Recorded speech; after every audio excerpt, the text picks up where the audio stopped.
Temaşevanên hêja em ê vê bernameyê dîsa dibin sîwana kovara Zaramayê da çê bikin.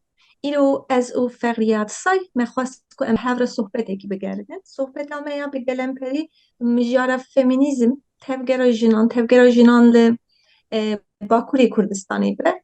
Ger ku mesele hinekî vê bibe em dikarin derheqa vê mijarê de cîhanî belkî beşên din Kurdistanê jî bikin lê bi gelemperî mijara me ya derheqa feminîzmê, rewşa jinan, tevgera sereke ya Kurdan ya Bakurê Kurdistanê be û ji ber ku heştê Adarê çend rojan beriya vêya bû û her wiha mijara jinan, mijara jin jiyan azadiyê li Kurdistanê li her dere dinyayê de teqa jinên Kurd a hêjî pir aktif tê axaftin, her roj tê axaftin. Ji ber wêya me hewce dît ku em derheqa mijarê de sohbetekî bigerin. Îro wekî hevpeyvînekî nîn be yê sohbetek be.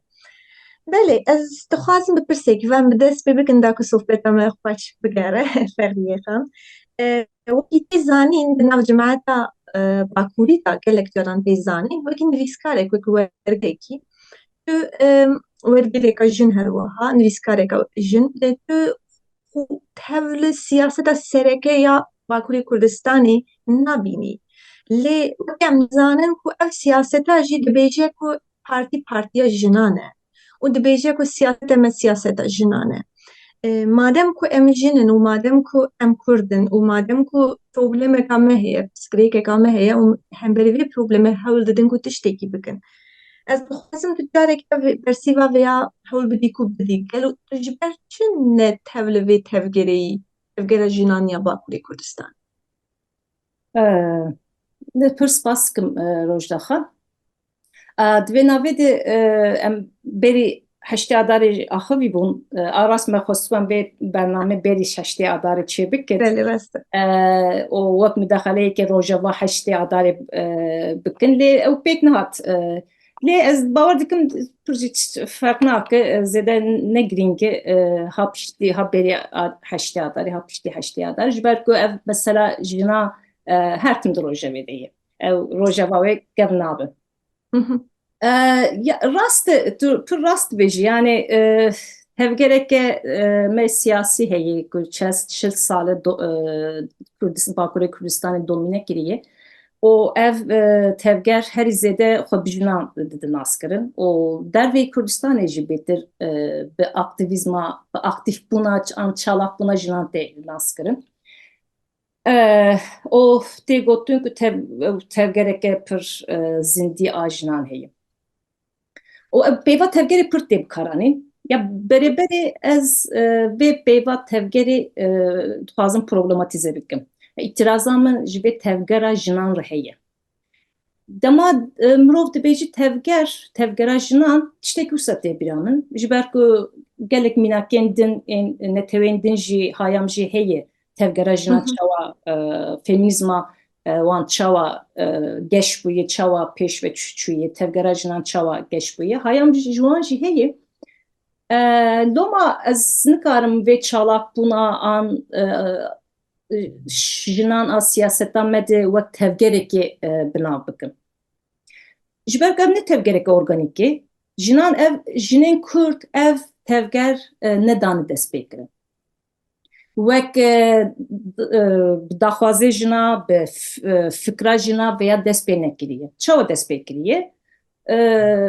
Serkêşê vê tevgerê Abdullah Öcalan e.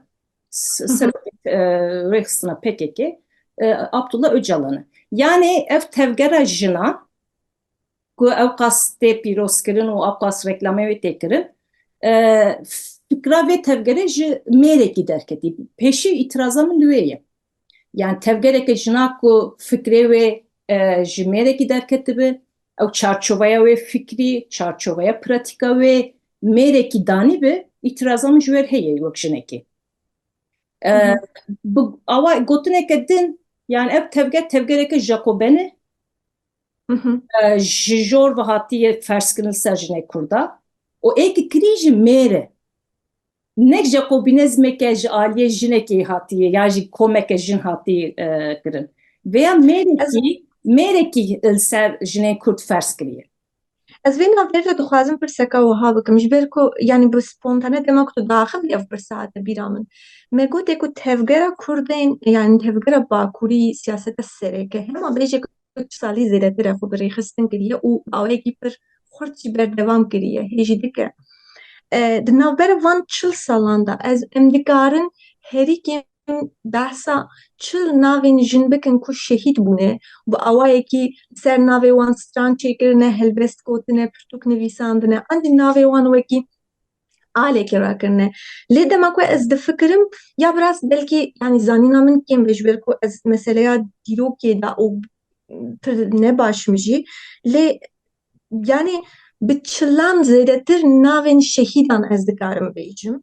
Lê gelo yek jin heye ku bi fikrekî va bi geşkirina ke îdayeka derheqa jinan va nav vê tevgerê derketibe. Yani zanîna derheqa vê de çêtir e gelo tu tiştekî nûmuneyê ku tu dizanî. Pirseke pir mühim e va rojda. Gelek cara jî ser vê fikrî me. Wek min got yani ev fikra tevgera jinan ji Abdullah Öcalan derketiye. Yani ideologek tune, tu ideologek jin tune ku derheqa yani duvarê fikrî ne tune mesela feminîzmê de duvarê fikrî de jinekê ku fikrek havî bo ortê nîqaşek da bi dest pê kirin jinekê wisa tunê vê siyaseta serekeya Bakurê Kurdistanê.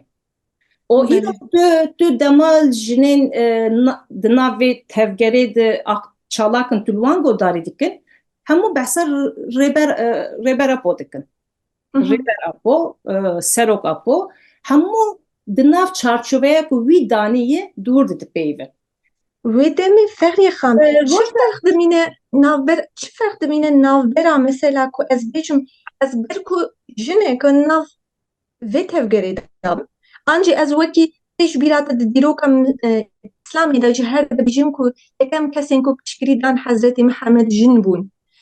Yan jî wan jinan yan jî gelek tevgerên din de mesela em dizanin wekî tevgerên FETÖ Tirkiyeyê pir wisa nav wan de jî jin pir aktif bûn. Her wiha nav AKP de jî jin pir aktif in. Ew jî dibêjin Erdogan ha Erdogan. Bo nimûne ger ku em ê navê mêrekî wekî serok hildin û em ê hemû fikrên xwe ji wî serokî hildin û em ê bi tenê ji bo milîtaniya fikrên wî serokî bixewitin. Wê demê gelo meriv dare bibêje ku ev tevgera wê tevgereke organîk e, otonom e ya jinan e û yê problemên jinan çareser bike. Yan jî gelo çi ferq heye derheqa jineka girêdayî Partiya AKP an jî jineka girêdayî tevgera Ya wek min got ji xwe ev ne tevgera ya tevgerek organîk an otonom jinan dayê dest pê kirin çarçove jinan danîye fikir jinan derketî ne tevgerek wisa ye.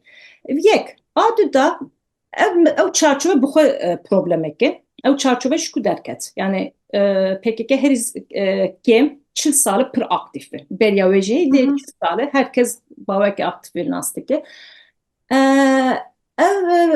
Ev tevger ez nav neynûkê dibêjim mixabin tevgerê. Ev tevger çend sale aktif e ve 25 salî dawî aktif e. Ew salê pêşî kesî behsa jinan nedikir. O ez vê jî bêjim mesela ez ji bîra xwe şexsî bêjim dema ez zanîngehê bûm ya helbet her wek genceke Kurd ez jî sempatizaneke PKK'yê bûm wek Kurdekê. Wê demê pir baş tê bîra min pir baş tê bîra min o ez hêjî ew hesta fedîbûnê ji ser min neçûye. Abdullah Öcalan ya Özgür Günden bu ya Yeni Ülke bu kişi başnay bîra min dûr de nivîsekû hebû. Digot jinên Kurd bîna rêxê ji wan tê. Ya jî dema heqaretek li gerîlayekî bikira gerîla rexne bikira digot wek jinayê yani jin wek heqaret bikar danî. Wê demê wek sempatîzanekî min pir ji xwe fedî kiribû ku o min nizanî ez ê çi bersivê bidim. Lo min hewl dabû wê ji bîr bikim. Paşê çi bû? Paşê Öcalan ket hepsê o ew çarçoveya azadiya jina danî pêşa jinê Kurd. Çi bû? Yani O em pir baş dizanin ku Abdü Öcalan İmralı'ya tenê rojê xwe najmêre. Tenê ji xwe kitêba naxwîniş, tenê ji xwe xwe wext derbas nake. Em pir baş dizanin ku ew li wir di tedrisateke dewletê derbas dibe. Ev dewlet wî wirsa li wir vala nahêle. Yani ew bûye amûra projeyeke dewletê jî. Loma pir zêde şikê min, gumanê min hene ku ser sedema ve çalakirina jinên Kurd pir zêde gumanên min hene. Loma ez qet xwe nikarim di nav bibînim. Ya bi rastî ez dixwazim vir tiştê ku ha bibêjim. Ya min hem ji ber dibe ku yani ez ew salên ku tu behsê dikî wan salan hê pir piçûk bû. Tiştî nûsan nayê bîra min û ez dîroka tevgerê jî bi awayekî ku pêk min nexwendiye min Pirtûkî wan jî nexwendine bi awayekî ku pêk. Lê ez vê tiştê dizanim û ez her hewl didim ku her çi dibe bila bibe bi dilekî safiyane nêzîkî mijaran bibim û cardim pirsan bikim. Kesên ku me temaşê dikin van bernameyan de belkî wan jî fark kiribin ez her pirsan dikim. Ez ji ber ku ez vêya pir girîng dibînim ji bo her kesek ku pirsan bike. Yani ku ji ber ku me carenûsek nedîtiye, me rastiyek nedîtiye. Em tenê dibêjin ku ev ne rast e. Wisa xuya dike ku ne rast e, hûn hin pirsan bikin. Tenê ez dixwazim wisa biçûk derheqa tiştekî de biaxivim.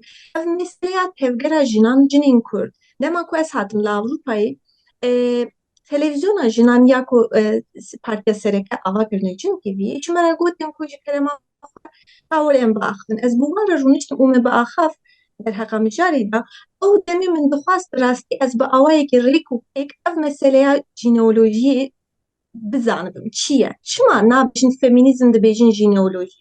Çi ferqayî heye? Min hewl da ku her çi derheqa vê de hatibe nivîsandin. Çi blokan da, kovaran da her ku da dibe bila bibe. Ez bixwînim ya ku ez vê farkê bizanibim. Herî dawî min fark kir ku rastî jî fikrek tune ye. Hiç fikrek tune ye. Te bibêjî ku bi tenê nav sohbetekî de kesekî behsa çend tiştan kiriye, wan tiştan her tim germ kirine cardim behsê kirine, germ kirine cardim behsê kirin. û ew kesên ku derheqa vê mijarê re dinivîsin derheqa dîroka feminîzmê de ya nizanin ya naxwazin bizanin, nizanim êdî. Her tiştê ku wisa heye feminîzm têr nake, okê baş e têr nake. Hemû tiştên din derheqa problemên rast yên civaka Kurdan de nînin. Yani ew tiştên ku ew bahs dikin rastî jî dişibe ew feminîzma mîstîk û ya lifestyle ya ku êdî ez bêjim ku feminîstên van diran yên ku ji bo çareseriyên şexsî ji bo xwe digerin, ji bo li pê spiritualîzmê ne. Hinekî behsa wan tiştan dike bi rastî. Jin xwezaya xweza jin e, jin xwezayê hez dike, jin tişer hez nake filan û bêvan. Yani bitinên bi rastî edebiyat e û edebiyateke pir erzan. û paşê li wê derê min ev yeka rast bi wan re got û min ev tişta pêşniyaz kir. Min gotî ku ji kerema xwe ez dixwazim ku em bernameyekî çi bikin ku em bînin çend kesên ku feminîzmê dizanin û çend kesên ku qaş û teoriya vê tiştê dikin. Em bînin derhevde û ez pirsan bikim. Bila her du alî jî ravê bikin. Ji ber çi wiha ye da ku jinên wekî min yên ku xwe li tev li vê siyasetê de nabînin hin bersîvan bigirin. Ji me re gotin ku ya gotin serokê me ji xwe ev yeka ev rewşa baş ravek ye. Divê tu serokê me bixwînî. Ya min gotî ku na ez ne mecbûrim serokê we bixwînim ji bo ku femkirina vê. Ji ber ku ez jinekim ez dixwazim tevgera jinan fem bikim, ez dixwazim îdeolojiya vê yekê fem bikim û heke ku serokê we mêrek e û ew mêre jî hedsê daye. û ez ne mecbûrim wî mêrê bixwînim da ku ez fem bikim. Ji xwe tu vir de problem dest pê dike. û her wiha gotin ku na em naxwazim bernameyeke nîqaşê hebe. Bernameyeke nîqaşê heya ku nîqaş çê nebe. Em ê çawa fem bikin vê yekê. û vir de ji ber wê ez dixwazim hinekî mijarê birav vekerinim li ser meseleya yani Rojda feminîzm berek tu mijarê biguhere mesela bir nîqaşê dixwazim tiştekî bêjim ne bêjim nabe. Te got nîqaş min ê tam jî ew bigota. Ya ji xwe tu îro jineke wek Kurd ne PKK'yî tu nikane bi jineke PKK'yî li ser mesela jina nîqaşeke diyalektik bimeşîne.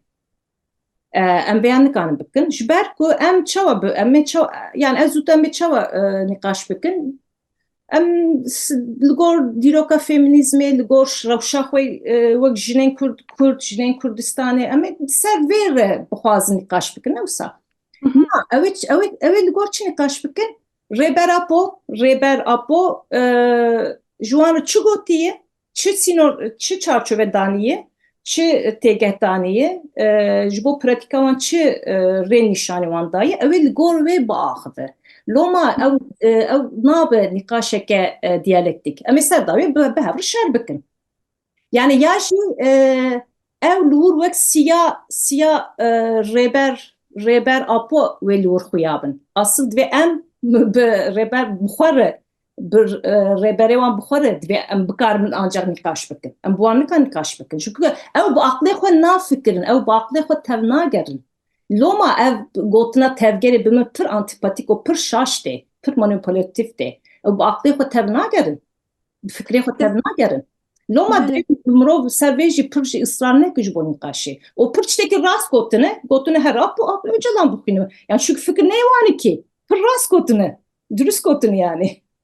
نه راست اجبر کو یعنی راست اجبر کو پشتی ویا من وک مشترک جو گوته من چند کسی کو اوروپی چند جنین اوروپی کو نوی مجاری دادن من وارا آخر مرا بس جنواری و مرا بس بوستان انکرن امیج گوته خانم جان مادم کو اون بوستان آویدن وکی تشتکی feminist binin un bejin ku eme binin jinan be bostana azat bikin. Berlini her bir bostane. Un çuma da çin velatlemin bostana davicina veleri bostan davicin. Jiber ku velatlemin hiç bombe de varın. Okey bostana emci xwe davicin. Li hayana ha hiç havden ne biye ku emci vera weki projeye ka feminist niçan nezik ve ben jiber ku mecbur zeki xwe ter bikin.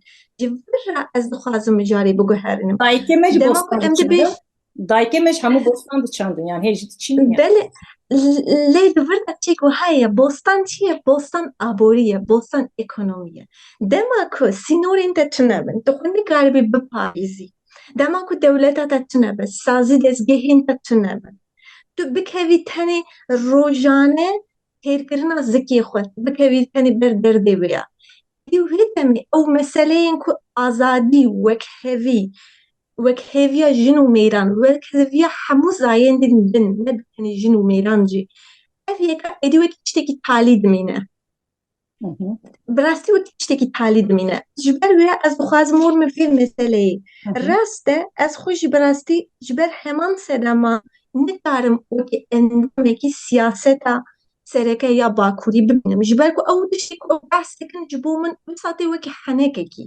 وەکی هەنێکێکی دیکن ji ber ku ekem car tekîliya wê bi rastî ji problemên rojane yên jinbûnê yên Kurdbûnê ji ber ku jinbûna min û Kurdbûna min wek yanî wekî goşt û can e bi hevdira ye ez nikarim xwe bi tenê wekî jin pênase bikim ez nikarim xwe bi tenê wekî Kurd pênase bikim yanî ez li hemberî Tirkan jin û Kurdim jina Kurdanim ez li hemberî Kurdan jinim û ev yeka nikare bi hev de bêvendin ji ber ya jî dîsa min duyem ev yeke ez bi rastî bersiva vê pirsê nizanim gelo di nav sînorên Tirkan da vê rewşeheyî da dibe ku yan jî çawa jinên Kurd tevgereka serbixwe otonom organîk ava bikin û bi rastî jî derheqa problemên xwe da biaxivin Na. Ya ji ber ku mesela cana ez nivîsên an videoyên feministê Tirkan temaşe dikim. Yani ez dibînim yani bi rastî jî feministîn û tenê behsa meseleyên jinan dikin. O mesela nîqaşên pir mesela Kurd için pir dikarin Kurd biçin ser meseleyekê Kurd hûr bifikirin. Lê aniha ez xwe dikim şûna wan yani em ser meseleyekî nikan ew qas mixabin Kurd bifikirin. Ya jî ewsa bêjim yani tenê berê her tiştî li her derê dinyayê wisa yani insan ji yekê zêdetir nasnameya wan hene. Yani em îro wek feminîst binav bikin jî em ne tenê jinin. Wek herkesî nasnameyek me netewî jî heye nasnameyekî me em çi karî dikin ew jî heye di nav civakê de ew nasnameyê me cuda cuda hene lê nasnameyê herî me sereke herî zêde sereke jin bûn û Kurd bûnin ne wisa tiştak mevzu bahîs ji bo me ew e ya bêyî ku ez behsa Kurdbûnê bikim بيك بحثا كردستاني بكم آزادية كردستاني بكم رزقار بونا كردستاني بكم از نكارم بحثا خواتني بكم ها افنايو معنيه كو ام جن مثلا خوات تابيك تعلق بكن ام قد بحث نكن ام بيشي كردستان رزقار بكن اتشتكي بسا تونية ام مجبورن دناف چارچوبه که سیاسی ده ما خوشنا او مثلا خوشنا دور ده بجی بکن بله از زیرو وقت جنه که itirazamın هی که ev rola civakil sermete fers kirin bele itirazamın heyi لی از دوی ویا به میرین کرد رو مذاکره بکن بوار نقاش بکن بوار شر بکن او کردین که مینا وقت من کردستانه که دن تحایل دکن تحایل که وانا جدا هبه دوی ام جن دنابه تحایل ده خواه نشان بدن ام بیجن ام جهنه مجبیر نکن او تحایل تنه هم بسری خود نکن و تحایل وچ تحایل بکن او یا بیک بینن ام جی دلیورن او پروژه هر چی به او کردستانه که آزاد و هبه اگر او کردستان آزاد ام نهاده وک جنهاده هبونا خود دبی نشان بدن لی دناف سینوره کردستانه ده لوما تنين بحثا جنا مروب نكان بك ام مسألين خو مسألة ها وصا بيجم ام كان مسألين خو مسألين خو نتويي إزولة بكن ام مجبور بهافرة نقاش بكن ولی جبر ویا بلکه دمانا صحبت میره جز گلک دیاران دبیجم یعنی از دبیجم که لباکور آنچه هر چه پارچه کردستانی دبی بلا ببد دما تفکر که نتو پرور در دکوه از دبینم که تایبت لباکور ویگی دبینم جبکت باکوری پر زیاده یعنی بتهو دا بن تدریس ترکان را ام در باز دبن و هم هر چیزی خو جوان فیر دبن دوان دا تشتی کلسا هیا دوان دا جخوا کمالیستان فمینیسم خو آوا کرو بون و لگوری جی حزبکن جی حز نکن جی لگوری روشلا بناوین لگوری دنیای راسی هن مافین سرکه ین جنان جی دان یعنی راست دان اره بلکه جبر کو تفگره که جنان بنیوان نحات بو هیجی با آوائی کی کاریکاتوره کی فمینیسم وان هدی رودنه هن آلین و رودنه با آوائی کی هدی ساجی هبو ده اف و تدریسا ده و ساکر کو ده حش کردان ده پیچه کو ها چه ببه وکی کو کسک نتوا پروره به او مجبوره کو میرپرست به او مجبوره کو بافسالار به او مجبوره کو یانجی از بیجون کو لهمدری جنان به جبر ویاجی پروبلما منا یکم از عاجز دم اویه که کد ناف کردان ده همو بیناسه لگوری تدریسات ترکان چه بونه لی درایی ده بیت سیوریه دیروکا yani tu diroka jinin feministiyen İngiliz deneri, yen Fransız deneri, tu deneri bana her hemen demeyda, yekam o kesin ku Republika xo yani komara xo de Paris'in u de Fransız buna wan va de İngiliz buna wan probleme ka wan tune ya. O de bejin ku az İngilizim az jina İngilizanım u az de azad bim az de vek meran bim.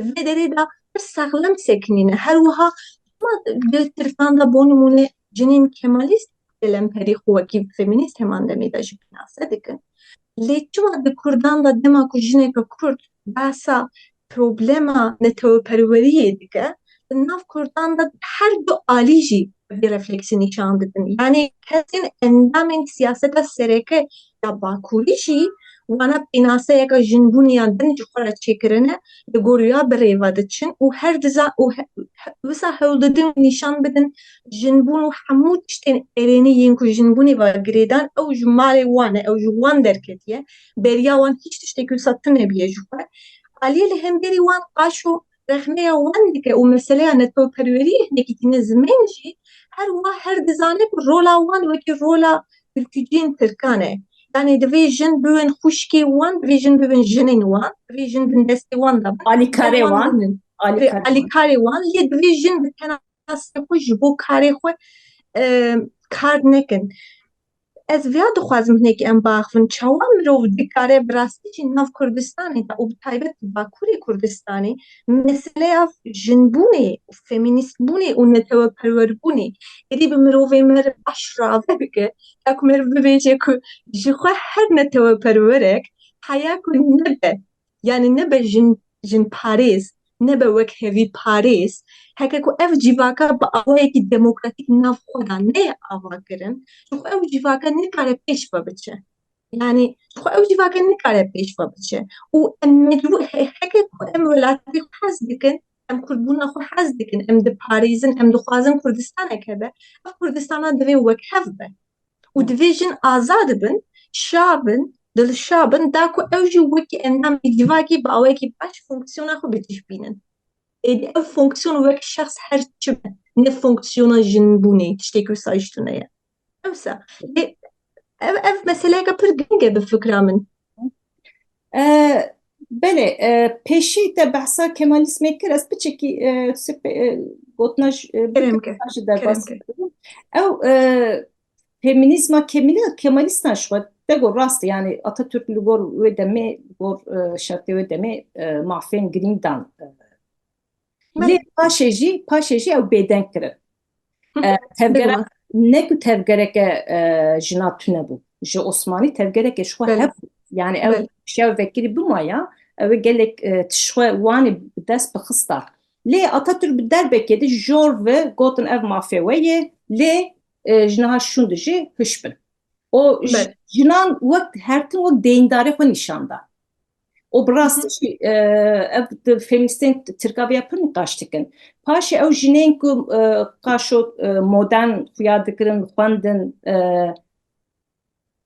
xwe hertim deyindarê Atatürk û deyindarê rejima Cumhuriyetê hîs kirin loma tu carî îtiraz nekirin. Heta demekê. Hema tişa sereme jî li vir jî bawayekî cuda piştîk Abdullah Öcalan çû ket hepsê rabû tiştekî nû avêt ortê got divê jin wiha bin. O vê kir ku tevgereke jina yani ew rê li ber tevgereke muhtemel jî girt. Ji ber ku bawakî Jacoben got işte hemû heta yani got hûn pêşî gotin hûn tanrıçan hûn xwedawendin hûn çi ne o got tevgera jinayî ji xwe yani o tevgereke ew qas dominant be nav civakekê de pir zehmet e jin bawayekî otonom bi serê xwe yani ne ji vê siyasetê be hinekî din derkeve o tevgereke jina ava bike. Pir zehmet e. Hê jî zehmet e. Loma rê li ber tevgereke muhtemel a jinan jî girt. Ev yek. O adin ew mesela deyindarî jî wisa anha jinên PKK jî hemû xwe deyindarî apû dibînin. O tüm jinek tenê nikare dijî apû gotinekê bike. Nikare gerçi ne tenê jin mêr jî nikarin ew tiştekî dine yani ew otoriter buna apû ji xwe tê qebûl kirin her alî herkes tê qebûl kirin ne tenê jin mêr jî nikarin o îtiraz bikin. Yani jin ne ew mafê wan tunê kir li ser xwe dev jî siyaseta Kurdistanê berde li ser xwe fikreke cuda bêjî veya hewl bide pratik bike ya jî gotinê wî ser jina li ser Kurdistan tiştekî rexne bike. Ew ne heddê jinê anha ne heddê wa jinên PKK'yî ku fikreke aydî xwe derxin o wê pratik bikin. Ev yek adin ev li aliyakî. Em werin ser Kurdên ne PKK'yî. Qaşo êkî xwe Kurdistanî û ne teperwer penase dikin. Anha piştî PKK işte buan re asıl derdeme buan dest pê dike. Hin mesela ev nîqaşên medya civakî jî û keza derdora xwe jî kesin ku ez rûbirû ez wan sohbet dikim ez wan jî vêya hîs dikim. Ji ber ku min keseke em her tim behsa rêk PKK rexne dikin em ser siyasetê sohbet dikin yani ji alî siyasî em nêzîkî hevin behsa mêrê wisa dikim em ji alî fikrî nêzîkî hevin. Mesela ew naxwazin derbarê jinan de tiştekî bibihîzin. Ew dixwazin em terê behsa neteperweriya Kurdî bikin, Kurdistanê bikin, em PKK bi hev rexne bikin veya tenê dixwazin ji me bibihîzin. Ew bi fikirin ku دما ام PKK او فيمينيزما وان تشلوخواري مانوبيلكري رحنا دكن وكو ام ديجي فيمينيزم بن او فام دكن ام تمام ام جنين نتبرورن ام نه فيمينيستن او دخوازن جنين مصاب بینه جوره دخوازم بحثا بیرانک خو بکم اف چند سال بری بو belki 10 سال جهیه ne per نزیک آراست دیسا حواله کی منی merhabu em her tümsa me bahsa roşa siyasi falan diyorum yani fikrime nezik hev bu roja ki nav sohbet edi yani demek bev jina ve bu jimir got fahriyet feministi ya es pür şaşmam ya got şma pırsak usajımı diki ki yani min başnastık halbuki mukont beli prastici pür şaşma tahmin nekir bu feminist be. Eci pür şaşmam ku limin çima şaşma. Paşe ez fikrim ha mesele ev ku ev feminizmi ya ji mesela jina tamami be feminizma ev çalokhar PKK'ya giredi de. Dema tu dibe mafe jina feminizm rast te duve kampe de kottik yani duve kampe de dibinin. بله لوما دوی ام جمره کرد نه تپرور و بیشن ایک نه PKK نه ام جوان و بیشن yani nel bende binku dama em PKK'ya rehne dikin nel bende binku em jin ve nevekevya zayendin civaki kabul dikin ناوی معنی که او رولین که بسدان هزاران سالان سر مهاتی فرسی امی وانه قبول بکن امی وک یدگی و آلیکاری و جنین و خوهین و خوشکین و تب بگرن تنه پشکری بدن پشت و بسکن پشکری بدن و هونش خوا قاریرین خوا بکن هونش خوا سیاست بکن ام جی تنه در دوره و هفدن پلیسا و هفدن ام وک یدگی و تب بگرن veya bırakat nefkrin. Yani em jinji neteperverin em neteperverin jî feministin jî em dixwaz em neteperverî rengekî ve feminist jî hebe ew neteperverî dixwe de wekeviya zayendan jî bihewîne. Ne bisabe em wê neteperverî wisa vî halî bavsalar em ê qebûl nekin. Di vir de û gotina te ew qasî zêde dîne bîra min ku ew gotina dibêje ku her tevger û her dijibin tevgerê tiştî demekî bawekî diyalektik hevdû çê dikin. û dişibin hevdû di eslê xwe de wek hevdûnin. Yani çawa ku mesela tevgera sereke meseleya ekolojiyê, meseleya jinan, meseleya hevzayendan gelek meseleyên bi vî rengî ew qasî hil dide û li gorî îdeolojiya xwe tev li hev dide û bi fikra min bi rastî bi awayekî zanetî ji ber ku meseleya Kurdan ji Kurdiyatiyê dûr bixe, ji Kurdistanê dûr bixe. Hemû tiştên din yên ku gelek caran yani ez rastî jî bila şaş neyê fehm kirin ez tu carî nabêjim ku beriyê dewlet yan ji beriyê netewperwerî paşê feminîzm dihişê min de paşê beriyê tune ye. Vana bi hev re kar dikin. Yê vana bi hev re nav civaka ku em behsa wê dikin divê bi awayekî dînamîk rastî jî derheqa problemên wî civakî da. û bi wê newê hin tişt beriyê û paşên nav xwe de ji xwe çê dikin. Tê bi awayekî diyalektik ev ji xwe çê dibe û ev bi xwe re jî mirovan wê civakê amade dike, bingeha wê çê dike ji xwe. Lê dema ku wek te gotî bi awayekî Jacoben kesek dîne biryar dide û bi wê awayî dîne, êdî wê çaxê meriv bi wê newê wiha difikire. Meriv dibêje gelo bi awayekî zanetî behsa meseleya jinan, ekolojiyê, zayendan dikin, da ku behsa Kurdan nekin, da ku behsa Kurdiyetiyê nekin, da ku behsa Kurdistanê nekin. Bo nimûne dema ku kesek Kurdek li bajarekî Tirkan ji ber ku straneka Kurdî dibêje yan ji ber ku Kurdî diaxive kesekî li wê derê dixev tê kuştin û parlamentereka ser navê Kurdan bi raya Kurdan çûye meclisa Tirkan derdikeve dibêje ku dibêje ev êrîça li hemberî çîna karkeran e. Herkes dizane ku li hemberî Kurdan e. Herkes dizane ku ji ber ku Kurd xaftiye wisa biye. Herkes dizane ku ji xwe êdî ew meseleya çîna karkeran, çîna serbestan ew wana êdî ئەوەیەکی تر ناو هەفتەدا حەلیانە و ئەف جی پرۆبلێمێکە گەلۆ کوردستان چینا کارکەران هیچی بیە هەیە تونەیە ئەف هەموو تشتین بن لێ بە ئەوەیەکی ئۆرگانیک هەر مرۆڤێک و بتاوی منێرە دەزانێت و ئەف ئێریچە لە هەمبەری کوردانە لێ بە ئەوەیەکی سادەکەن و هەر تشتی بە کوردبوونی دوور بخن مەسەلەیە کوردیاتی بگرن مەسەلەیە کوردستانی بگرن مەسەلەی بتەنێت تێخن مەسەلەیە ئازادیە ژنە تێخن مەسەلەیە ئەکۆلۆژی تێخن مەسەلەیە هەڤزایەنە دەما ku ev wiha dikin û hemû van mijaran bi têgihên xwe bi pênaseyên xwe pênase dikin vêca kesên ku paço rexneya vê tevgerî dikin jî hemû pênaseyên xwe ji wê tevgerê hildidin ji ber wê ya jî her dizanin ku divê Kurd homofobîk bin Hende divê Kurdekî netewperwer homofobîk be ya jî divê Kurdek netewperwer heman demê de Müslüman be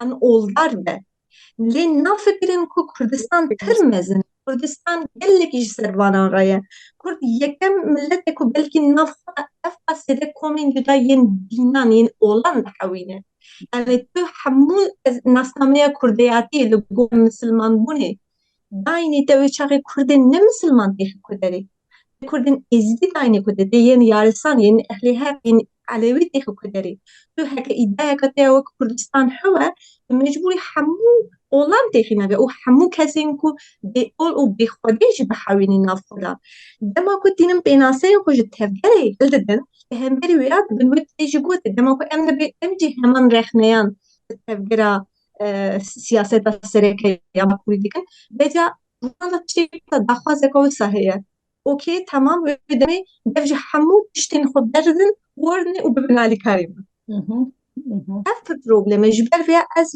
vê rewşê bi rastî ez dibînim di Kurdistanê dînamîkek heye felîtek heye cîwan henin diaxivin û ez dixwazim ku heke ku nav wan da jinên ku sempatîzanê wan dorê wan hinin hebin ji kerema xwe van nîqaşin nav xwe da bikin ji ber ku xabin destê min ji wê derê qetiyaye ez ne wê derê me ez nikarim yekê yek rû bi rû van nîqaşan bikim lê divê bi awayekî dînamîk hemû jin vê yekî nav xwe da bikin Ya problem helbet wê hebe yani mêrên Kurd ji wek hemû mêrên dinyayê yani ji xwe ber yani ew ampulek me jê wan di vê nakeve û bi derê vê de ew hemû ew tiştê hînbûne ew tiştên fikrên bavsalarî tabî ki jî bîr nakin êk wan biguherîne ew jinin em çalak bûna jina yani her derê dinyayê wisa bûye yani tu derê mêr serê wan de ampulek vê neketiye û fikrê wan neguheriye tu kes jî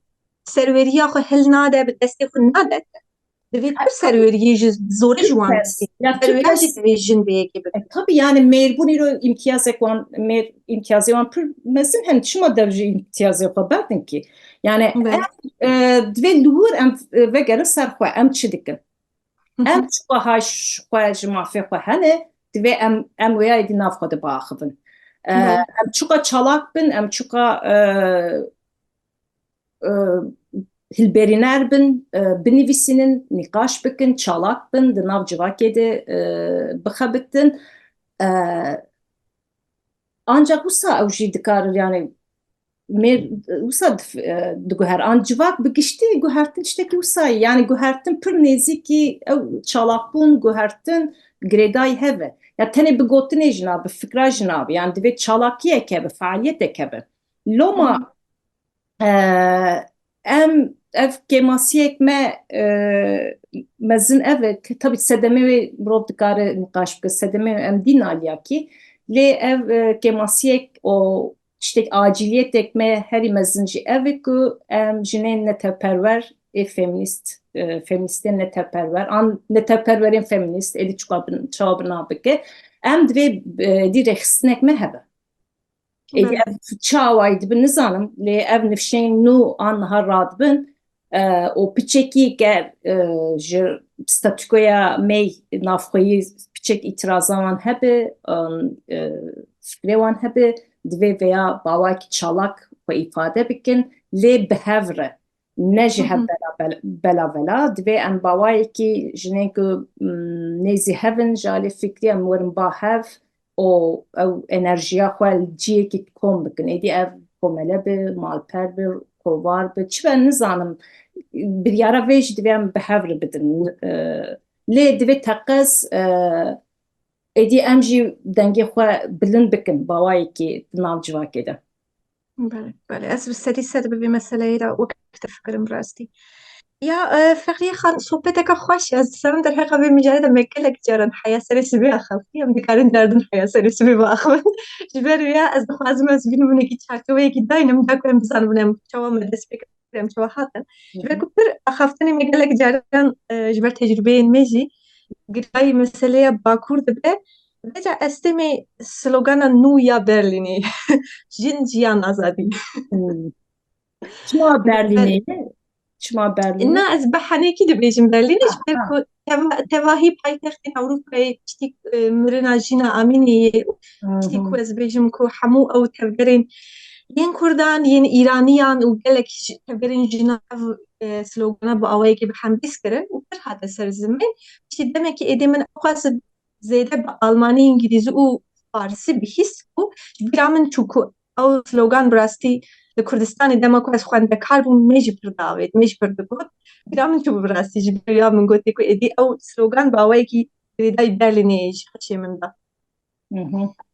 belê ya ev slogana dixwazî ez bi kurtasî fikra xwe bibêjim ji ber ku bû min pir bêje pêştî bêj fikra xwe ya ji ber ku yani ji ber ku min ziman xwendiye ji ber ku ez wergeriyê dikim ji ber ku ez hewl didim ku binivîsim duenewe ku ez tiştan wekî ziman yani wekî peyv jî gelek belam dikişînin dibêje jin jiyan azadî sê nav li paş hevdî tên nav da tu kontekstek tune ye gramerek tune ye sentaksek tune ye yani tu nizanî mesela jin kîjan jin çawa jin pênaseya te ya jin çi ye dibêje jiyan her wiha kîjan jiyan pênaseya jiyanê çi ye dibêje azadî okey azadî çi ye em ji azadiyê çi fehm dikin navbera wan da mesela tişek wiha nîne nabêje jin jiyan e nabêje jin azadî ye nabêje mesela dek wiha biyo jî azadî jiyan e mesela vir de e lêkerê ya kerek heye hevokek heye tiştekî ji min re dibêje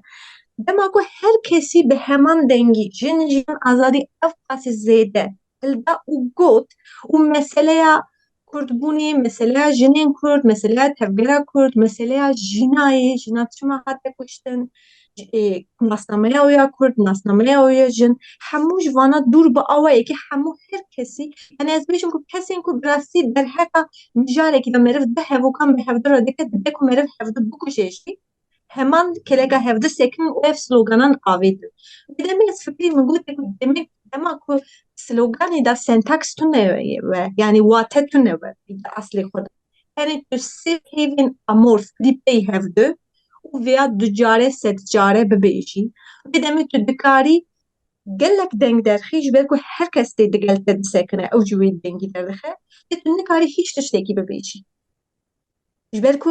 ji ber ku wate tune ye tu nikarî tiştekî bibêjî tu tenê deng derdixî vir ez hatim vi ser vê hişî yani ev meseleya ku meriv dema tîne çalakiyekî dike meriv dibêje ku em derkevin û dengê xwe derxin yani eva wateya yekem da deng derxistine gelo yani em dikarin anha hekek organizasyonekî bikin em dikarin bi hezaran kesan kom bikin û bêjin jin jiyan azadî em nikarin bi sê kesan re rabin bi sê kesên Kurd re jî em nikarin vê yekî baxibin em bêjin ku ji bo ku jin nê kuştin ji bo ku azadiya jinekî asî azadiya her mirovekî din ya Tirk Fransîz İngilîz hebe vê sînorê wan hebe vê sîstema wan hebe vê ekonomiya wan hebe divê mixabin artêşa wan hebe ji ber ku em behsa azadiyeka bi aliyê yani bi wateyeka wisa hegeliyan bi wateyeka filozofîk nizam Hegel çi gotiye Kant çi gotiye azadî çi ye em derheqa vê de naaxivin em derheqa tiştên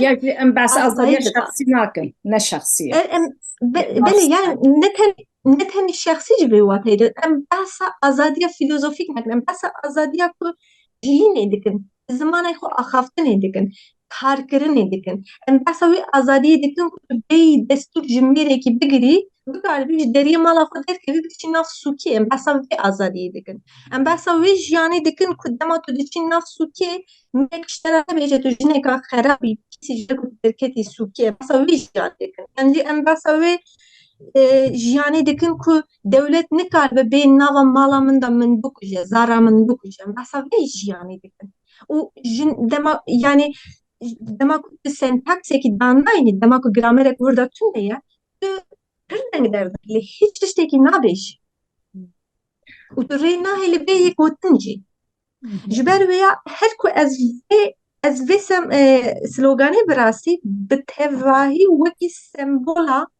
tevgera serekaya siyasete kurdan da benim. Yani pür de ahvınla hiç tişteki nabeş. Pür deng derdixinle hiç tişteki nabe. Hiç tişteki nabeş. Jiber ku büvene ve mexabinez ve degerin ve persidik. Ez de bejim ku edi bir sal derbaz bu. Çavat de ku hiç tiştek beşvan nekez be. Yani mafi heri bingehin, mafi mirovan yin ku tu bikari bir zaroka xu bizmani xu perverde biki. Ev jine hatibe bir dest xistin. Yani mafeki pir bingehi mafeki pir sivile. Yani ev jine hatibe bir dest xistin. Güvenle ve em mecburen vegerin bejin ku bir de problemek ya. Ayem tişteki serina kevin. Kayvır da şaşiye ya. Nosa. Cardım vegerim jin jiyan azadiyi. Mecbur tişte ifade ediyor. Ya dve navê de ev duruşma jîna azadî tiştekî pir êdî bi taybetî piştî mesela jîna Amînî bu wek tiştekî pîroz tê qebûl kirin wek dora wê qudsiyetekê ew nixuman dora wê dorpêç kiriye ya dema tu veya piçekî dijî wê tiştekî bêjî pir jî zêde reaksiyon wê çê Aciz dibin belê. wê bêjim lê nexemameyî mesele ne ew ya berî jîna Amînî jî hebû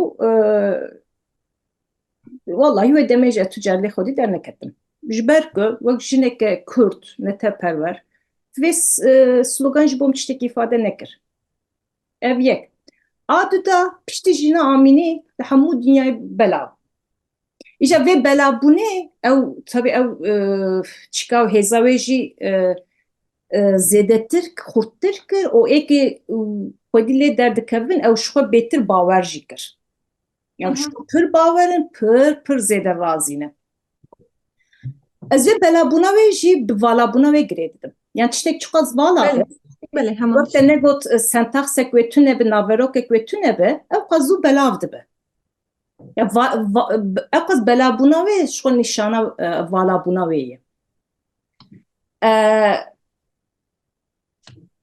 loma o yani guhê mirov tenê xweş tê müzikek wê heye yani awazek wê heye tiştek wê heye o wek te negot zêde deng jî derdixe o ji ber ku jin ew jinê dest pê dike ew azadî rast behsa yani ez wisa fam dikim azadiya jina dike loma jî wek sloganek pir soft jî xuya dike loma ji xwe belavbûna wê jî ji ber wê ye loma herkes lê xwedî derdikeve wek me got caradin yani em nasnamaya xwe netewî û jinibûnê nikan ji hev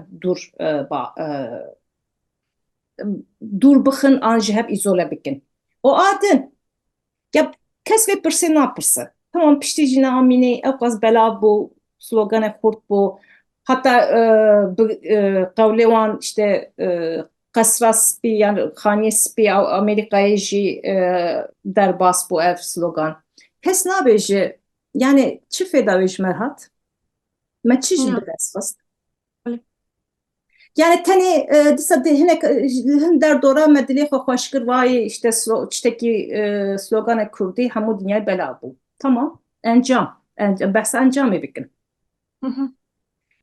êrişên Îranê li ser Kurda sekinî na dev jê wê berde li tu derê dinyayê mafê Rojhilatê Kurdistanê ji ber ku ji wir ji ber wê pir xurt bû li tu de ewên ku pir ketû ecibandin ev slogan li her derê digotin kesî mafên siyasî neteweyî êk Rojhilata Kurdistanê anî roje ve kesî behsa wan kir Meseleyi de kesî behsa azadiya Rojhilat kir na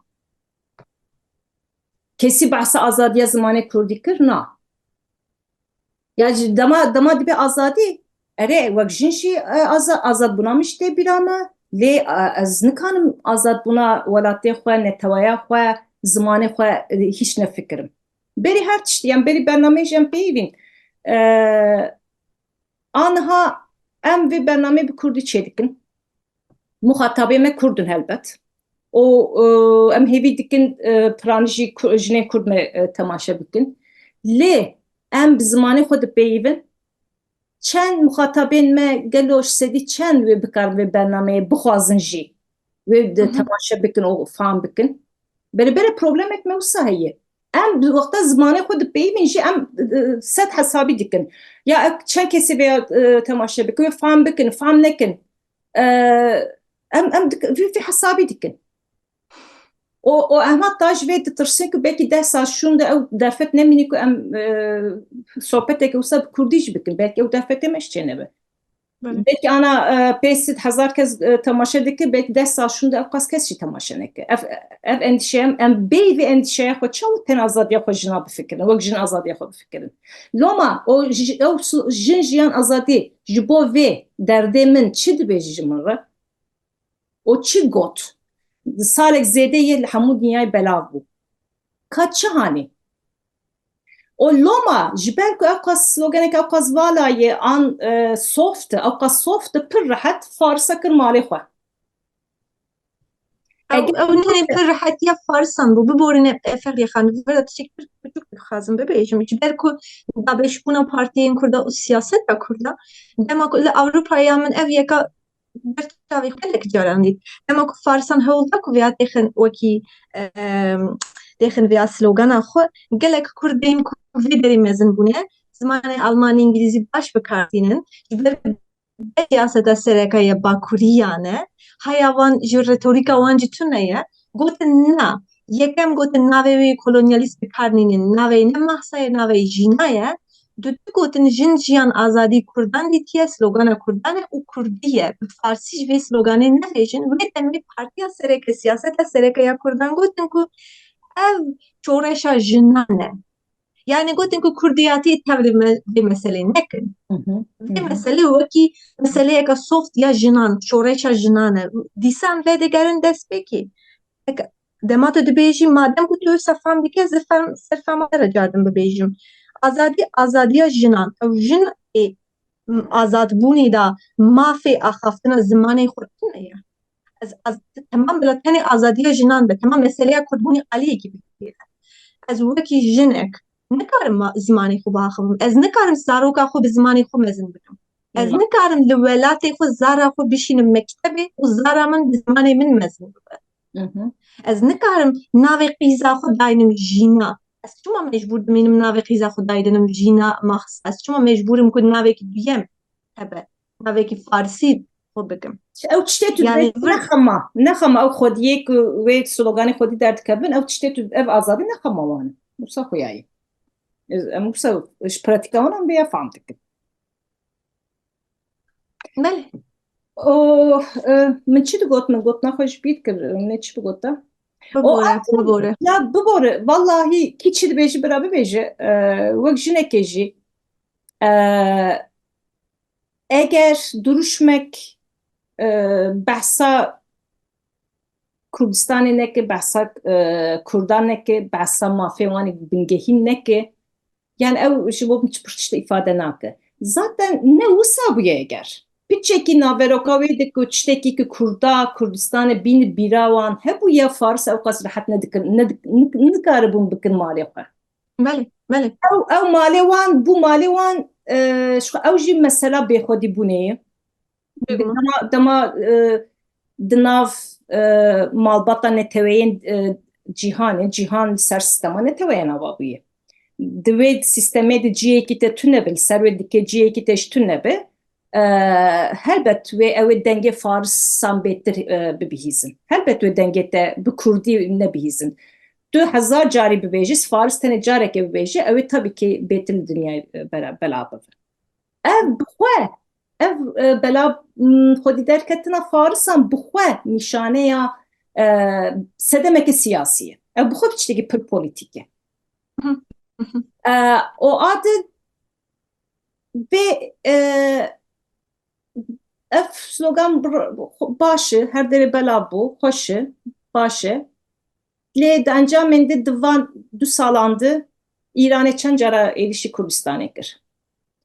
Tirkiye her roj ser plan projeyan dixebite. Tirkiye gah li Silêmaniyê, İran li Hewlêrê her tuna planê de ye. Hemû armanca wan işte çend sal berê Efrîn çû, çavê wan lê yê hîn bêtir cî dagir bikin. Yani hemû projeyê wan çi ne? Tiştekî tu derê Kurd li ku hebin hakimê wê derê bin. Her tiştî kontrol bikin. بله İran, بله Tirkiye, Armanca, hadi Suriye, Irak em din alyakî. Peki bela buna ve sloganê tücarî siyasete ve devletan hanî rojevê?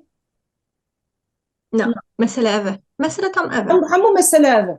Hemû mesele بله ev e. Eger sloganek veya nîn rojevê, o dijvî alî de sempatiyekê ji bo Kurda çê neke, qet nebe têx rojeva dinyayê.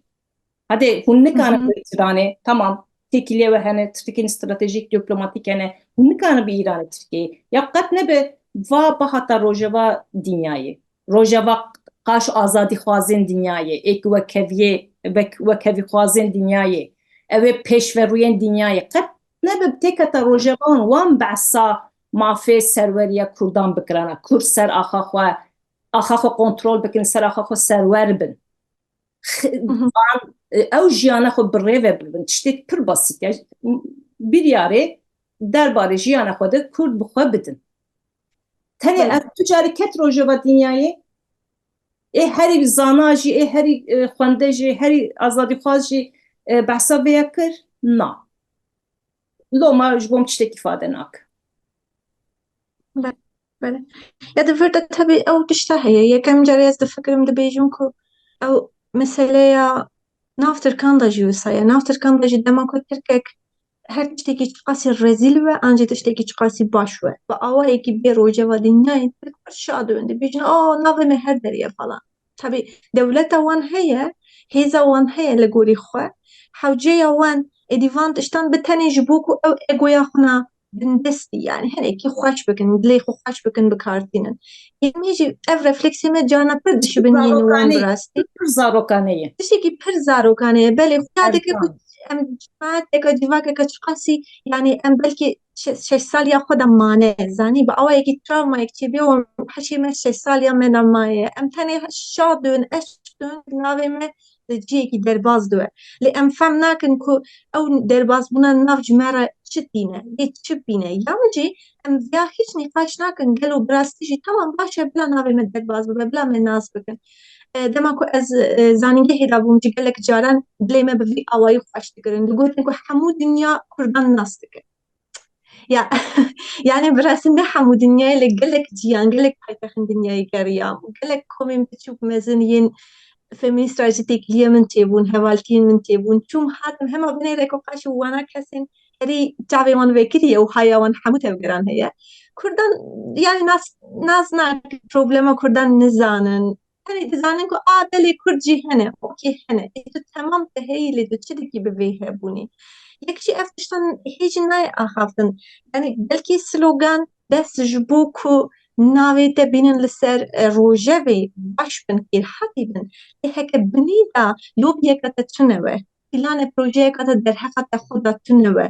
Tu ji bo xwe ji xwe kar nekî. Mirovên te li her dere dinyayê ji bo karê te li vê ji bo plan û projeyê te bi awayekî aqilane li gorî yani real polîtîkî kar nekin, sê roja yê wê sloganê bavêjin hîç bîr bikin û biçin mala xwe. Ji ber ku slogan bi tena serê xwe ne tiştek e. Tiştekî bi te re nayîne jî ji xwe. Ya Belê damat tê gotin ku Kurd hemû dinya Kurdan nas dikin jî ya ew çi qas rast ne rast e ew aliyakî velevkî rast bi vê mirovê pirsin çawa nas dikin. wan nas dikin belê. Çawa nas dikin piranî ji ser mexdûriyetê nas dikin. Dilê xwe bime dişewitîne. Belê Dilê xwe bime dişewitîne û wijdana xwe paqij dikin û hatta bi wê re jî wek mirovên bi merhamet ew dibin mirovên merhamet dilê xwe rehet dikin di ser me re ji xwe de kesayetê çê dikin. Di ser xwe re kesayetekê çê dikin, dilê xwe rehet dikin, wijdana xwe paqij dikin. Ew dibe me merhamet nîşanî wan dilê me mirovên pir merhametin dilê me bi wan dişewite. Jve pev çav hatî din yani ya pır hinek alîkariya insani falan dike rojeve belki. Lê tevî em wek qurban tên rojevê mexdur بله بله نفسم. reben dilê wan Hı hı. bimek. Em vî awî tên veya çi fêda wê ji me heye? Yani her وحشي mesela az tamam belki her dere dünyayı her veladî wîsan hikmeti Almanyayê ji ber ku hêza Tirkan pir zêde ye. Rastî tamam cemaet Almanan Kurdan nas kirî. Bawer bike nêrîna navbera Tirkan çawa me dinêrin ya Alman çawa me dinêrin ji zêde ferqek tune. Ji ber ku ew ji me ji çavên Tirkan nas dikin. Ji ber ku Tirk me vê derê dide nas. Yani vê derê nizam çend sala berê li Almanyayê jineka Kurd aliyê malbatê ve hatiye kuştin. Tirkan ev yeka her tim derm kirine cardin tane Almanên yani ez bêjim ku girt yan yên ku bi gotina wan yên konservatîv gotine ku van Tirk wihane wan jî gotin na van ne Tirkin van Kurdin vana rojhilatî wihane falan. Dema dibêjî Kurd navên bi vî awayê tên bîra wan. Bi çavê Tirkan tên nas dikin. Ji ber ku Tirk nav medyaya wan de hene, Tirk siyaseta wan de hene, Tirk nav cemaeta wan de hene. Çend kesên ku qaş wek Kurd bûn yani ez wana re dibêm token yani wan re dibêm jeton. Ew kesên jeton yên ku bi awayekî kêleka birayê xwe yê mezin Tirk disekirin dibêjin ez jî Kurdim ez ji vê derê me wana jî ji xwe yani ez bêjim ku gotineka wana cuda tune ye. Dînaseyeka wana cuda tune ye. Ew jî ji xwe yani gel Almanan jî heya birayê wan ê mezin Tirk tune naxivin gelek caran. Ji ber vêya jî ev sloganan tamam navê me te rojevê lê ew nava wek te gotî çawatiya wê bi rastî bi awayekî pir neyê jî gelek caran. Yani wek min got yani ya wek qurbanî ya jî wek mexdur tê ha tamam dibe ku tu vî awayî were rojevê jî ew jî tiştekî dibe ku tiştekî encama wê girêdayî tê ye. Tu çawa muamele bi wê mexduriyeta xwe dike. Tu wê mexduriyeta xwe dike ku bibe bingeh ji bo dîplomasiyekê, ji bo projeyekê, planekê, rêw rêbazekê, çareseriyekê tu veya ji bo wê bikartîne, tu veya wek alaveke propagandayê bikartîne, da ku mafê xwe bidin nasî, tu çi dixwazî, derdê te çi ye, tu tehayüleke te çawa heye, tu veya mirova didin naskirin, ya tu tenê dilê însana xwe dişewitîne.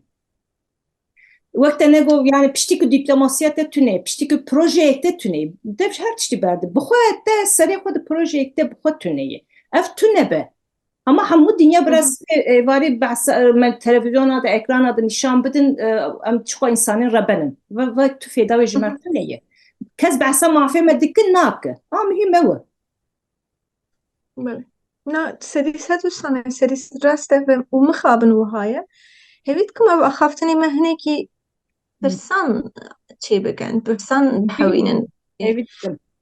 کسین کو گفتار دکن کسین کو تماشه دکن بگلم پری براستی yani tiştین کو در حقا hevgera jinan cinên Kurd yên li Bakurê ma ku difikirim ev yekan tê ji bîra min rastî jî mixabin tiştekî pir wisa ez bêjim ku ji sedî sed awayekî organîk derheqa problemên me xwe dane nê ji bîra min yani tevgereka ku wisa be nê ji bîra min lê ji bo dawîn yani wek pirsa dawîn û ji bo ku em êdî bernameya xwe hêdî hêdî bigirin wek şexs û wekî kesek Kurd jinek Kurd li Bakurê Kurdistanê dijî tu wê derê wek jinek problemên de çi ne ferqiye Dixwazim vêya biçîkê bigirê bidin. Behsa ev dijbûna vê tevgera jinan a dijberiya wanê neteperweriyê û dewletbûnê. Em dixwazin ji wir dest pê bikin. tamam serçeva Belki problemê min jî pir girêdayî va beselenan ji xwe. Di serî de te got yani tu çima xwe aidî vê tevgerê nabînî ya ji vê siyasetê nabînî sedemeke din jî ev e ku ev sibê êvarê rojê pênc wexta her ji me re dibêje ku neteperû tiştekî xerab e tiştekî paşverû ye û dewlet hakeza yani dewlet û neteperû bi hev re tê reşkirin. Yani ez ji nîqaşkirina vêya ji bi rastî ez ê aciz bûme a rast. Yani ez vêya dixwazim zû derbas bikim, dixwazim paşê tu dewam bikî. Ya tu dewleteke bindeste. Hadi nave ve edi koloni be metinge be branne ev bıç her çi bid. Li em îro bindestin. Em îro ser jiyana xwe dikarin biryara xwe bidin nadin. Mesela ev. Em ser axa xwe dikarin biryar bidin nedin. Na. Eğer derdê te ev be, ki divê ev be yani qasiyem dizan divê ev be yani 40 sale ev qas insan hat kuştun, ev qas mal talan bu, gün talan bu, welat talan bu, bajar talan bun. Yani qasiyem dizan divê armancek wisa hebe. Hebu ya ku em ser axa xwe rizgar bin ne wisa. Riya vêya çi ye? İdeolojiya vêya çi ye? Ji bo ku tu ser axa xwe serwer be, divê yekîtiyek te hebe, nasnameyek te xurt be, nasnameyek te kolektif hebe, ne teperwerî ev e. Ne teperwerî nasnameya ne tevî xurt dike. Da ku tu ser axa xwe serwer be, êdî çi îcab dike, hemû wan tiştan, çandı, dîroku, her çi bêdî wana seferber dike. Ya ji mirovan hemû endamên wê civakê seferber dike, ne teperwerî ev e. Eğer tu teperweriyê qebûl nake, ev tiştekî eğer tu ne teperweriye qebûl nake, helbet tu devletê jî qebûl nake. Ji xwe ew fikra yani devlet û neteperwerî wek heftên reş kirin. Çünkü her du pir girêdayî hevin. Neteperwerî rast yani wek min got serwerî ki roja îro jî amraza wê serweriyê çi ye? Enstrümana wê çi? Devlet e. Loma devlet bi heman demê bi hev re her du têm reş kirin. Çünkü yek pêşmercî yekê. Ew tune be, ew jî tune, ew jî tune, ew jî tune. Yani ger vana tune be, ji xwe ew tevger ji bo tu tiştî îfade nake. Tu tiştî îfade nake. Ew tevgera siyasî, ez behsa jina tenê jî nakim. Jin jî ji xwe alaveke wê tevgerê ye. Yani ew siyasetek wisa ji xwe ji min tu tiştî îfade nake. İdo problema min herî mezin ev e. Problema min ku wek Kurdekê min aciz dike nebûna siyaseteke neteweyî ye. An vizyoneke neteweyî ye. Armanceke neteweyî ye. Ama ev anha problema min o tiştê ku her zêde serê min değişîne, ez serê xwe pêr değişînim, o tişta ku ez dixwazim hebe ev e. Dikarim wisa بله فهم دکم بله یعنی از دکارم بلکه چند خالان دا وک جبو خو جاودرین خو جیانا خو بینم زمین یا یکم اوکو هونه ببینن از نخوازم تکم وی کلیشه کو ببیجم نکو کلیشه پروبلما ما سرکه ببوره از نبیجم کلیشه جلی از نخوازم بیجم کو پروبلما کمن هیا اوجی کردستان من تونه problema kamen heye Kurdistana min tune ye hûn bibînin çewatê. Bu nimûne problema kamen yekem wek jinek ez vêya dibînim. Min mamostetî xwand, min tu carî nexwastibû ku ez bibim karmendê dewleta Tirkan, min ji ber vê yekî îstîfa kir. Lê tu bajarekî Kurdistanê tuneyê ku tu bibêjî wek jinek bi gel ku sermayeya te jî hebe heya radeyekî, tu nikarî bi rastî wek jinekî qasî mêrekî karekî ava bikî, karsazî bikî, karê xwe ava bikî, jinan hildî kar bixebitî, hebûna xwe na aborî bi rêxistin bikî. Ji ber ku wek jin tu wek kes wek şexs hîj nav civakê de nehatî qebûl kirin. Tu heke jin bî tekane rêya te ya qezencikirina pera ne belkî tekane lê sedû belkî nod û pênc karmendbûna dewletê ye.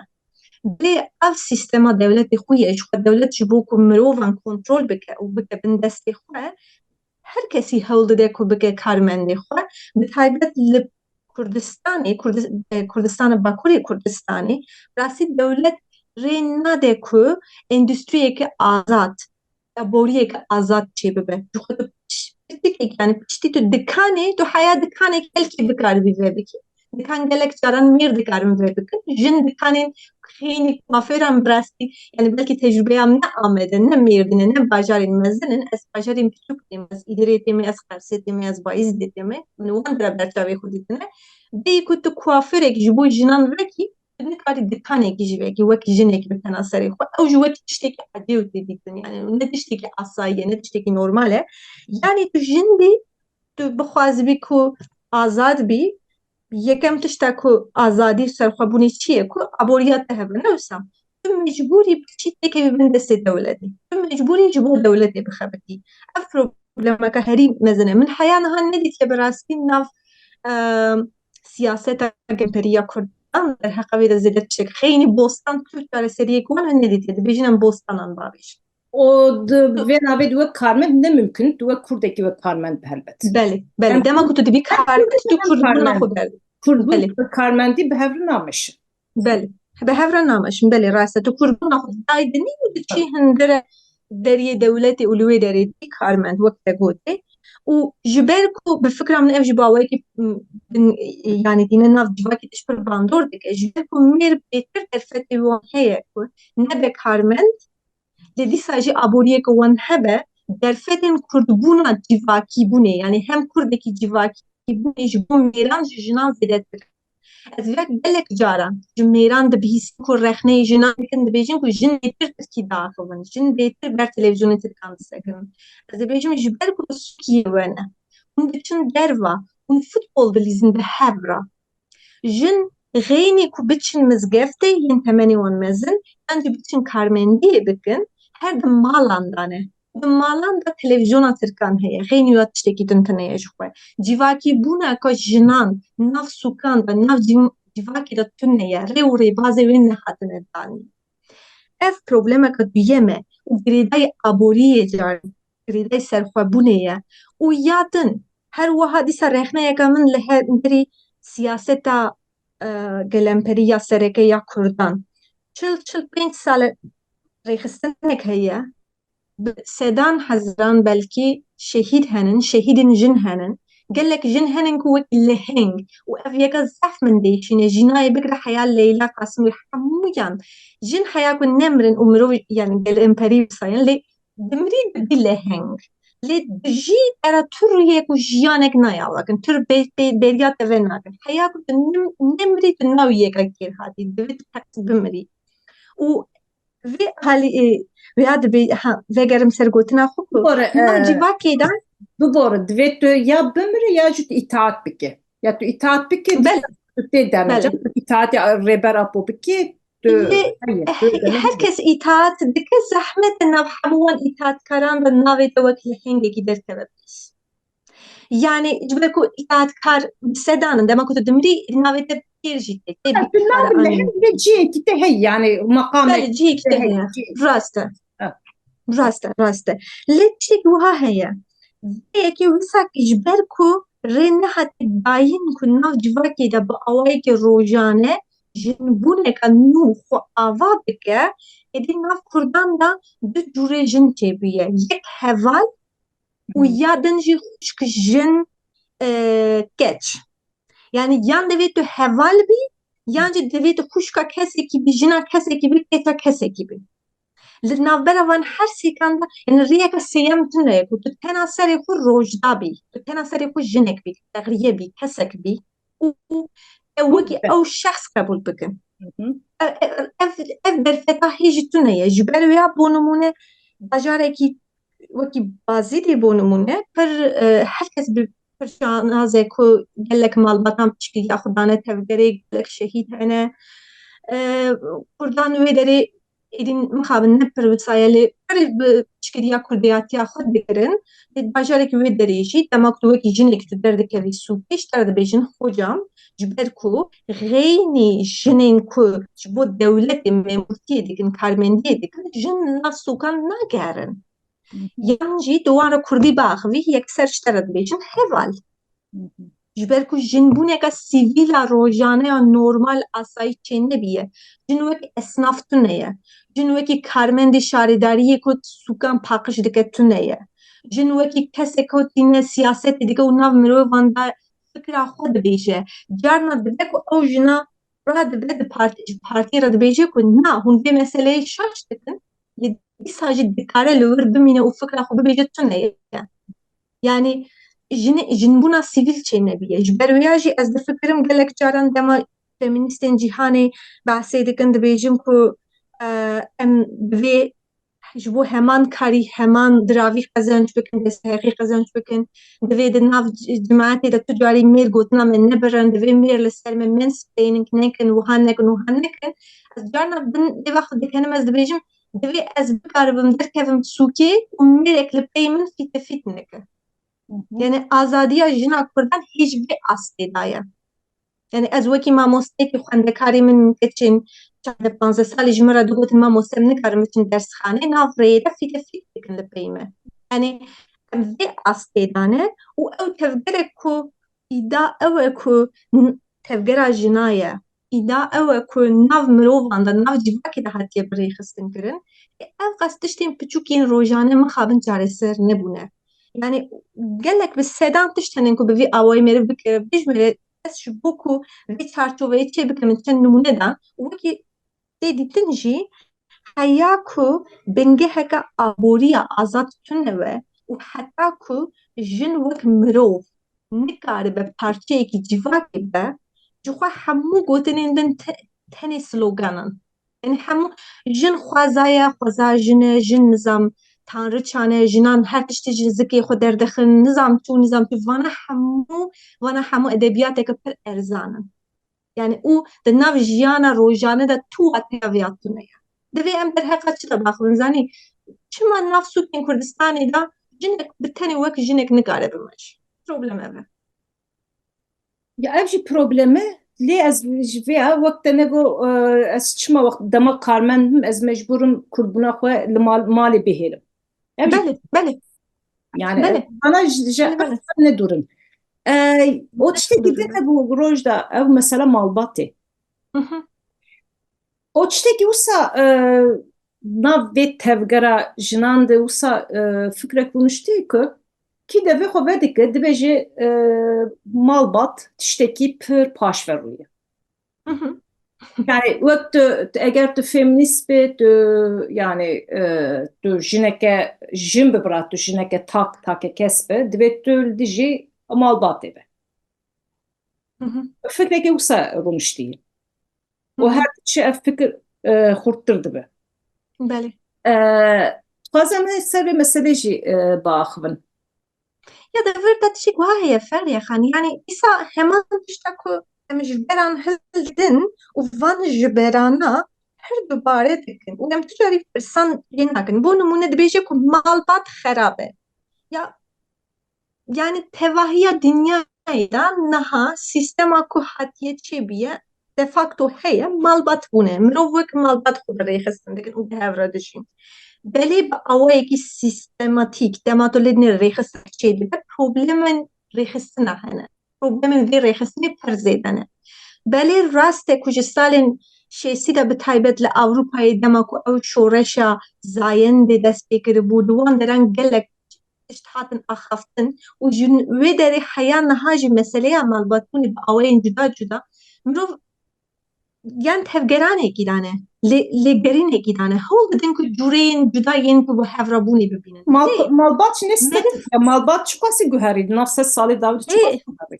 belê heman demê de yek malbat pir zêde diguhere du her malbat ne xerab e yani tu nikarî bêjî malbat hemû xerab bin sesê tu nikarî bibêjî ku her malbat bi her sîstemê de xwe heman awayî ava dike yani bû nimûne belkî me berê jî axaftir be li Ewropayê malbatbûn bibe nebe navbera jin û mêrekî de heke bixwazin bi hev re zarokekî çêbikin û heke bixwazin wê jî biryar didin û bawekî fermî jî yan dibêjin erê yan dibêjin na dibêjin aboriya me bi hev re ye okê zarokeka me jî heye heta zarok heta 18 saliya xwe ew jin û mêr zaroka xwe bi hev re mezin dikin paşê jî bixwazin bi hev re dimînin nexwazin bi hev re namînin jî bawekî aborî jî bixwazin cuda nexwazin bi hev re yani li gor dilê wan didome û ew zarok jî heke ku dê û bavê xwe hez bike cê jinan de tê cem wana rûdinê xwarinekî xwe bi hev du re şa dibin dema ku xweş derbas dikin li dema ku dilê di nêrî şert û mercên şer da her bombe dibarin li ser serê te aboriyeka te nemaye tu şert û mercên ku tu xwe biparêzî nemaye û malbat mecbûr in gelek zarokan çêkin ji ber ku her ew zarokeke yani sisiyê biçe bimire didiye biçe înşaatan bixewte pera bişîne newsa yani ji ber vêya malbatbûna Kurdan bi vî awayî tu kese derfeta wana tên nebe ku bibêje gelo rastî ji ez van kesan hez dikim hez nakim ez dixwazim van kesan bibînim nebînim yê jî nefikirin û axirî di wir de ew probleme çêbin yek rewa bêje ku malbat xerab e baş e malbat xerab e tu çi pêşniyaz dikî dema ku tu tiştekî ji min distînî divê tu tiştekî nû bidî min dewsa divê tiştek pêşniyaz bikî Ya ji heta yani îro dinyayê mînakek ve heye yani kîje belê malbat qelehandiye malbat bi tamamî Hı lêhaniyê o riyek nû dîtî ku civa xwe nû bike yani malbat riyek ku civa xwe nû dike belê belê hatta niha riyek din nehatî dîtin yani belki belli neolitîkê falan behsen rêbazên din tê kirin sistemên din tê kirin lê halê heyî de tu rêyek din Hı tunê hı. civa xwe nû bike di nav malbatê de ancak civa xwe nû dike Yani modelek jî tunê û tu ji modelekî pêşkêş nake qatek belê belê malbatê red dike Hı hı.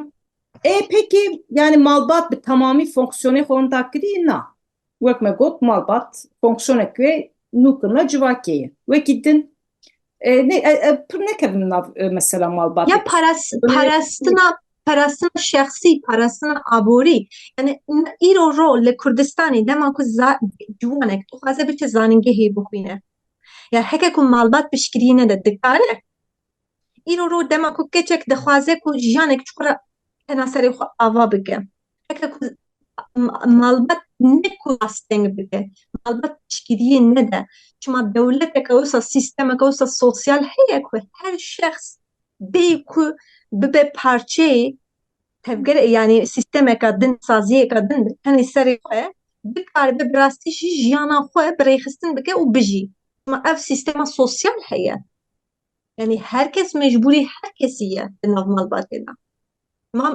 tamam pir problemên malbatê hene ew problemana ji divê pê rex nekirin lê her wiha aliyên malbatên baş jî hene bo nimûne heke malbat nîn we ew kurmanciya ku ênha hindikek maye ku em pê diaxivin ew kurmanciya çawa bimîne heke ku malbat nîn be dema ku dewleta Tirkan bi mizgefta xwe bi zanîngeha xwe bi leşkerên xwe êrişî min dike heke ku malbata min neparêze kî ye min biparêze yani çima sistemeka wana bi vî awayî heye ku em êdî pişta xwe bidin malbatê û biçin heman demê de meseleya mêrbûnê jî wiha dibînim dibêje ku mêr xerab e yani mêrbûnê da çanda mêrbûnê da problemên pir mezin henin çanda mêrbûnê divê tew de bê rex nekirin dê tu nikarî mêr xerab e ji ber ku derheqa milyonan mêran da diaxivî û yani em nikarin biqelehînin yani em nikarin wê demê em hemû mêran bikujin tamam em mêrên Kurd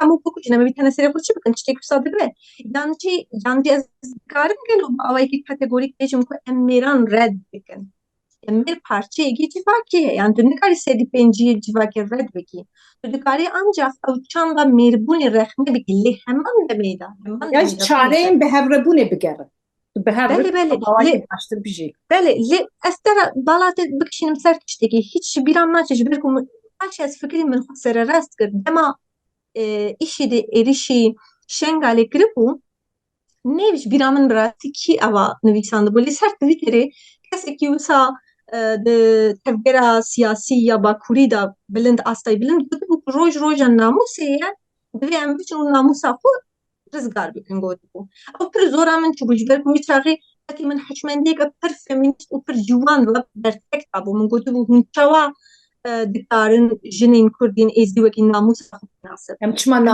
namûsa belê em çima namûsa we ne bi vî awayî rex nekiribû tiştê demekî min ev pirsa ji xwe pirsî min gotiye ku rast e divê ji tu carî wek namûsa mêran nê pênasekirin ne wisayê jî aliyê wê pir problematîk hene lê heman demê de dema ku Tirkek mêrek Tirk êrişî min dike ez vê digerim çavê mêrek Kurd bimîne ku min biparêze ji ber ku nav civakê belê belê ji ber ku ew ji malbata min e ji ber ku malbata min e yani ew belkî dibe ku dildarê min e hevalê min e û mêr e erê bes rast e mêr e û ew hêza xwe mêrbûnê dema ku mêrek hêzekî li hemberî min bikartîne ji bo ku min biparêze از بیشم ولی بیا بو من بکار دینه وی هزاخوه و اوه نویجی فاکی دا دجین و اوا وها تف دگره و چما از بکار بم ببیجم که از اوه کی کاتگوریک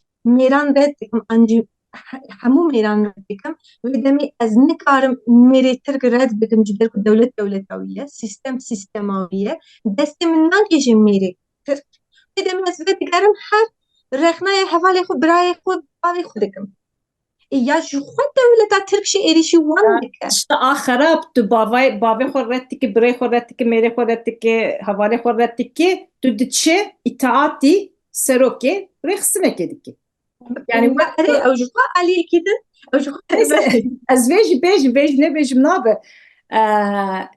Mesele jî ev e. Yani tu malbatê red dike hemû bi taybetî jî ser navê jinbûnê berêberê mêrên nav malbatê tu red dike, tu jûr azad dibî. Lê tu diçe dikeve bin emrê mêrekî serokê rêxistinekê ye. Tu nikane ji peyva wî derkeve. Çi ferqa wê heye te çima qas şer dikir?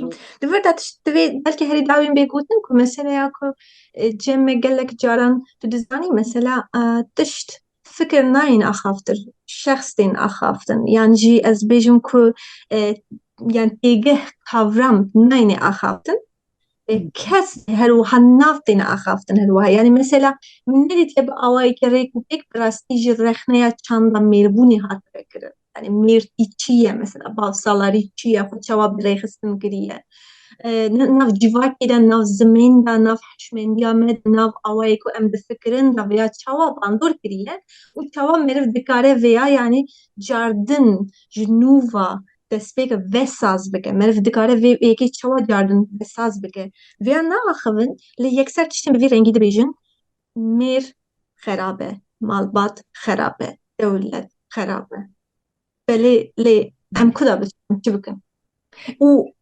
وحمو دنيا حياة بيجي كجواكن هري بيشكتي ينوكي نرويجي يسجي هي وأوجي دزوجين مالبات أخو أوادك أوجي روجبون أخو دا بتشكي باستيج بينن تكس على خود سروي باستيا بتشوك تا دكن أوجي روجا كوي ولاتي أخو أواكرنا بمالبات بجناري بجواكي بيروز دكن بحفرة بيكي دكن ام وکی کرد پارچه پارچه بونه دابش بونه ابوریا متونه یا درونیا میا جواکی جو خود خرابه وک شخص ام پارچه پارچه بونه ایزوله بونه هفدو وقتیانه ایدی تو تشتکی جمعه دستی مدن نمایه ام دبا کو بحثی دکن دبیجون کو مالبات خرابه میر خرابه دولت خرابه سینور خرابه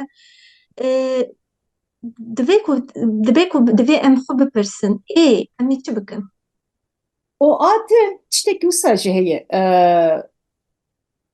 Ya ew welatiyên ku dibêjin qaş û dewlet yani malbat lê lawaz bû ya jî malbat pir biçûk bûye. Li wir ji xwe dewlet malbateke mezin e. An netewe bi xwe malbateke pir mezin e. بله بله O ew ê dewletê ew bi taybetî ji dewletên refahê dibêjin ew sosyal devlet dibêjin ya sosyal devlet ji xwe gelek fonksiyonên malbatê girtî ser xwe. Yani malbat hatta 18 salî ji kurê xwe keça xwe mesûl e berpirsiya. Lê piştî wê êdî ew dibe take kes û dibe endamekî wê civakê o yani êdî malê wê civakê ye. O gelek hewcedariyê wan gelek tişt êdî ji alî dewletê tê dabîn kirin. O kurt û kurmancî xwazem pir vêjinekê kurt û kurmancî yani malbat jî dewlet jî vana hîn fonksiyonê xwe winda nekirin. Dibe em vêya qebûl bikin. Kes nikane vêya aksî wê îddia bike. Malbat jî dewlet jî hîn jî fonksiyonê xwe winda nekirin. بله O hîn jî o her tim di nav guhertinê de ne. O em nizan du sal şûn wê çi bibe wê em wê nizane. Ne tiştek ezelî û ebedî jî. Em nabêjin heta ebediyetê jî wê hebe. Lê îro malbat jî dewlet jî ew tiştên pir realîst in û fonksiyona xwe winda nekirin. Ji xwe rojek ev fonksiyona xwe winda bikin ew ê ji xwe ber biguherin ji xwe wê ji holê rabin. وی حوجنین بهم در حق وان ده باخ بنجی Aynen, aynen. بما كنت Lê em vê jî bir nekin yani yên ku di jî malbatê derdikevin hebûna malbatê derdikevin ew dewletê jî red dikin. Awaki kategorik devlet jî malbatê jî neteperwer ji bi hev re red dikin. Divê mirov hinekî ser vê bifikire û derbarê vê de hin pirsa ji xwe bike. وهروها هون دزانن kanala me da endamên me êdî zêde dibe. Da ku em bikaribin bernameyên xwe bawayekî birêk ku pêktir bikin û bigihêjin bêtir kesan ji kerema xwe bin abone û ji kerema xwe parve bikin, bi hevalên xwe re parve bikin. Ez dizanim carna bernameyên dirêj zehmet ku meriv tev de temaşe bike lê ez hêvî dikim ku qet nebe hûn bikaribin guhdarî bikin heya dawîn. Herwiha wefêrxîxanê jî tê heke ku pirsên we rexneyên we hebin ji kerema xwe binivîsin. Bi tenê bînin bîra xwe ku her meriv ku bi hev du pirsan neke û naaxive û hev du ra nîqaşan neke meriv nikare rêyeka çêtir bibîne û ji bîr nekin ku ji kerema xwe tiştek ku herî problematîk ew e ku meriv mirovan bi tenê tiştan bi nav bike lê pirsan neke ew pir problematîk e. Ji kerema xwe pirsan bikin, biaxivin nîqaş bikin. Heke ku argumenteka we gotineka we li hemberî van gotinan hewin ji kerema xwe binivîsin, argumenta xwe binivîsin. Yani argumenta xwe binivîsin da ku em bizanin belkî me şaş gotiwe em şaşiya xwe rast bikin. Ji kerema xwe ê dî jî fikrê me bijî ji kerema xwe heqaret nekin. Wekî rojdanê got fikra xwe bêjin, fraza xwe bêjin, bawayekî em bikaribin nîqaş bikin ji kerema xwe fikra xwe bêjin. Rast rast heqaret nekin. Belê meriv cana dikare awayên meriv gel aqil be meriv dikare awayên pir xweşî heqet bike carna navra dikim belkî jî. Hûn heke ku fikreke û argumenteka we li hember vê hebe bi awayekî aqilane dikarin heqaret bikin. Bibinin xêr û xweşî de.